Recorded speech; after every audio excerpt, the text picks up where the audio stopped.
મિત્રો ધોરણ 8 સામયિક મૂલ્યાંકન ગુજરાતી પ્રકરણ 11 થી 12 સમય 1 કલાકનો છે. તારીખ 23/12/2024 અને કુલ 25. આજે પ્રશ્ન બેંક છે ગુજરાતીની એ બહુ અવિમૂલ્ય છે, કારણ કે જ્યારે તમારી એક્ઝામ લેવા છે દ્વિતીય સત્રની, ત્યારે આ પ્રશ્ન બેંકમાંથી પ્રશ્ન આવવાના સૌથી વધારે ચાન્સીસ છે. એટલા માટે આ પ્રશ્નને જોઈ લો કે જેથી તમે એવા પ્રકારના પ્રશ્નની તૈયારી કરી શકો દ્વિતીય સત્ર માટે. અત્યારથી આપણે પ્રિપરેશન કરતા જઈશું તો આપણે દ્વિતીય સત્રમાં સારા માર્ક્સ લાવી શકીશું. બીજું, ચેનલ પર નવા હો તો ચેનલને લાઇક, શેર અને સબસ્ક્રાઈબ કરજો. અને સૌથી ઇમ્પોર્ટન્ટ વસ્તુ કે તમે જે પણ વાંચો છો તેને બીજા દિવસે પાછું રિપીટ કરો, જેથી તમે સારા એવા માર્ક્સ મેળવી શકો. આ રીતે તમે ધોરણ 8થી પાડશો તો તમે ધોરણ 10 સુધી સફળતા જરૂર મેળવશો, એ પાકું છે. આગળ વધીએ અને પ્રશ્ન 1, કોઈ પણ એક વિષય પર માંગ્યા મુજબ લખો. તો નવા વર્ષમાં તમે કરેલા સંકલ્પ જણાવી તે શા માટે લીધા તે વિસ્તારપૂર્વક સમજાવો. આપેલા શબ્દોનો ઉપયોગ કરી 2 કાવ્ય પંક્તિની રચના કરો. સાંજ, પંખી, સૂરજ, સીમ, ઘંટા, રવ અને બાળકો. તમારા ઘડતરમાં તમારી માતાનો ફાળો ઉદાહરણ સાથે સમજાવો. તમારી શાળામાં બનેલા કોઈ એક રમૂજી પ્રસંગ લખો. વેકેશન દરમિયાન બની ગયેલી કોઈ એક યાદગાર પ્રસંગ વર્ણવો. પ્રશ્ન નંબર 2, નીચે આપેલા કોઈ પણ એક વિષય પર માંગ્યા મુજબ લખો. તમે જે સંસ્થાની મુલાકાત લીધી એ સંસ્થાને વધુ ઉત્તમ બનાવવા શું શું કરી શકાય.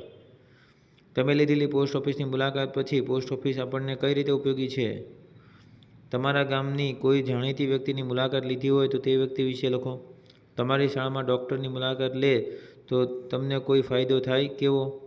તમારી શાળામાં છેલ્લા ઉજવાયેલા પ્રસંગમાં તમારી ભૂમિકા સવિસ્તાર જણાવો. કોઈ પણ એક પ્રશ્નનો જવાબ લખો.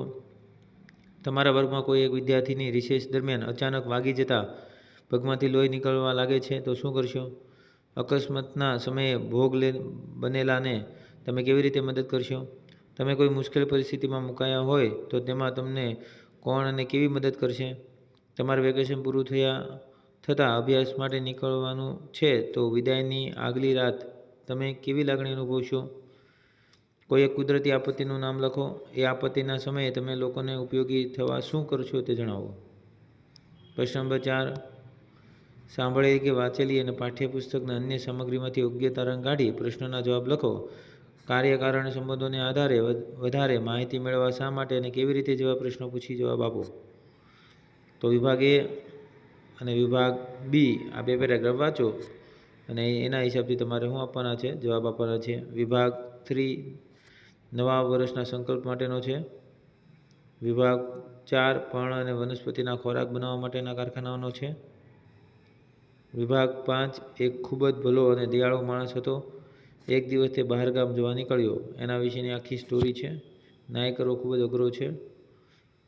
એવી જ રીતે વ્યવહારિક વ્યાકરણ જાણે છે તેનો ઉપયોગ કરી વિભાગ 1 તમારે દ્વંદ્વ સમાસ ઓળખો અને લખો. દિવાળી પર ભાઈ ભાભી વતનમાં આવ્યા તો ભાઈ ભાભી. અલગ પડતો શબ્દ શોધીને લખો. તો દિવાળ, બારણા, છત અને ફળિયું અને પાદર. તો આમાં તમને કઈ વસ્તુ અલગ લાગે છે, તો આમાં પાદર અલગ લાગે છે. શબ્દ સમૂહ માટે એક શબ્દ લખો. વિધવા સ્ત્રી માટે માન્ય થવા વપરાતો શબ્દ તો ગંગાસ્વરૂપ. યોગ રૂઢિપ્રયોગ પ્રસંગ કરી લખો. બાને એ ઘર સાથે માયા બંધાઈ ગઈ હતી તો મમતા બંધાણી. સાચી જોડણીઓવાળો શબ્દ લખો. તો ફિલસૂફી 3જા નંબરનો આવી શકશે. દ્વંદ્વ સમાસ ઓળખો, પાછું આવ્યું છે સેમ ટુ સેમ. એવી જ રીતે તમે એને અલગ કરી શકો છો. વિભાગ 3ને પણ ચલો. વિભાગ 4 8 10 ને એ બધા કેવા કહેવાય, એવા પ્રકારના છે. અને વિભાગ 5 દ્વંદ્વ સમાસ ઓળખો. રાઈટ. તો આમાં કોઈ પણ પ્રકારનો ડાઉટ હોય અને તમને એમ થાય કે આ વ્યાકરણનું પણ થોડુંક સોલ્યુશન જોતું છે તો પણ અમે આપવા માટે તૈયાર છીએ. તો કોમેન્ટ સેક્શનમાં કોમેન્ટ કરજો એટલે મળી જશે.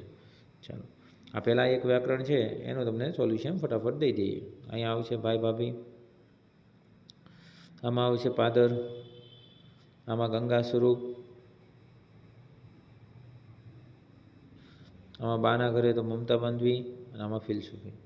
ચાલો, નેક્સ્ટ વિડીયોમાં મળીશું. તમારે કોઈ વસ્તુનું સોલ્યુશન થતું હોય તો કોમેન્ટ કરજો.